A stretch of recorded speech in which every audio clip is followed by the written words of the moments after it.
Troisième jour de la neuvaine à Marie, l'Immaculée Conception. Aujourd'hui, on aura comme thème Marie, épouse de l'Esprit Saint. Alors que nous puissions aujourd'hui demander la grâce d'avoir aussi un cœur docile à l'Esprit Saint, comme elle qui était l'épouse du Saint-Esprit. Au nom du Père, du Fils et du Saint-Esprit. Amen. Ô Mère de miséricorde, nous confions à ton cœur et à ton amour le peuple entier et l'Église de cette terre. Garde-nous de toute injustice, de toute division, de toute violence et de toute guerre. Garde-nous de la tentation et de l'esclavage du péché et du mal. Sois avec nous. Aide-nous à vaincre le doute par la foi, l'égoïsme par le service, l'orgueil par la mansuétude, la haine par l'amour.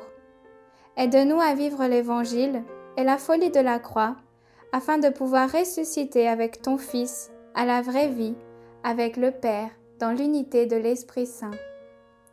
Ô Mère du Christ, sois notre réconfort et donne force à tous ceux qui souffrent, aux pauvres, à ceux qui sont seuls, aux malades, aux non-aimés, aux abandonnés. Donne la paix à notre terre divisée et à tous, la lumière de l'espérance. Amen. Bonjour à tous et bienvenue dans notre neuvaine de l'Immaculée Conception. Aujourd'hui, nous allons parler sur la Vierge Marie avec le titre de l'épouse de l'Esprit. L'Esprit Saint qui depuis son enfance, depuis l'enfance de Marie, a habité dans son sang. L'Esprit Saint qui, dans la conception de la Vierge Marie, a pris place et l'a fait immaculée.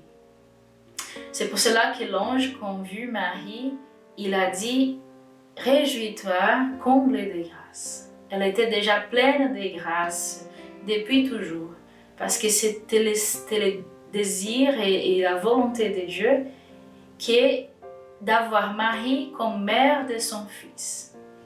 Et nous pouvons lire dans l'évangile de Jésus-Christ selon Luc, quand l'événement de l'Annonciation. Réjouis-toi, comblée de grâce, le Seigneur est avec toi. À cette parole, elle fut toute troublée, et elle s'est demandé ce que signifiait cette salutation. Et l'ange lui dit, « Sois sans crainte, Marie, car tu as trouvé grâce auprès de Dieu. Voici que tu concevras dans ton sein et enfanteras un fils, et tu l'appelleras du nom de Jésus.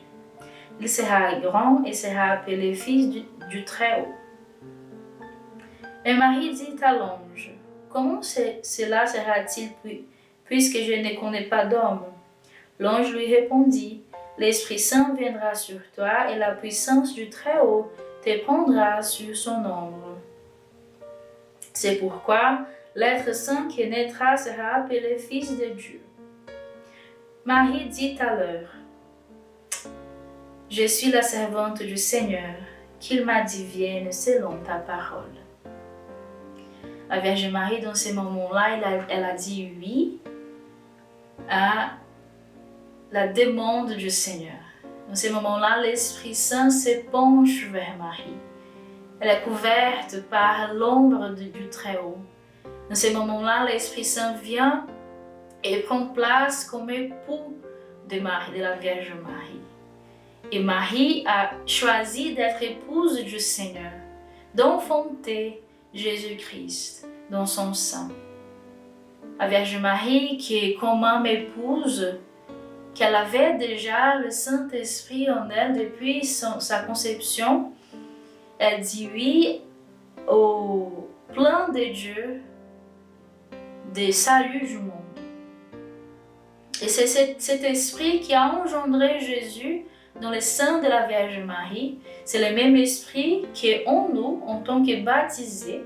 Nous avons cet esprit en nous en tant que baptisés. C'est le même esprit qui veut engendrer en nous la sainteté. La Sainte Vierge Marie, elle a été faite sainte par l'action et la présence, bien sûr, de son Fils dans son ventre, mais par l'action de l'Esprit Saint.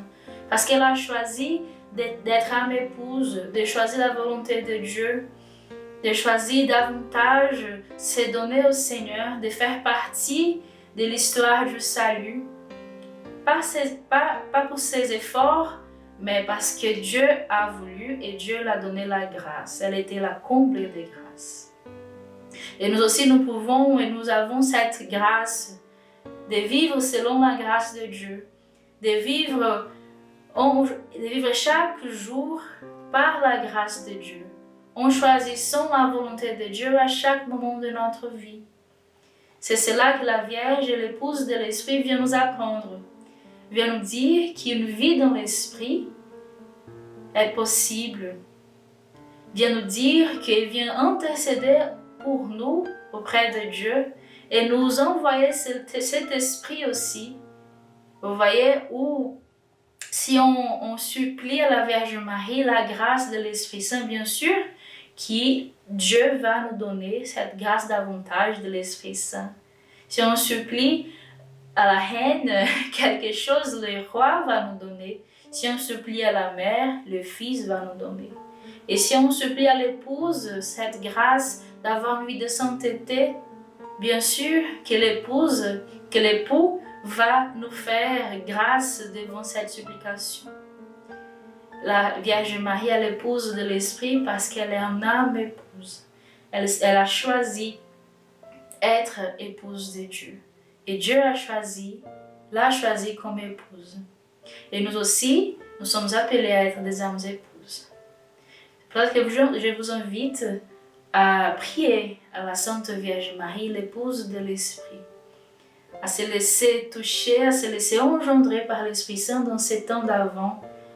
Et à Noël, nous pouvons tout donner au Seigneur et recevoir de l'enfant Jésus toute la grâce, toute la joie qu'il veut nous donner, comme des chrétiens, comme des âmes épouses. Que Dieu vous bénisse. Notre-Dame, l'épouse de l'Esprit Saint, priez pour nous.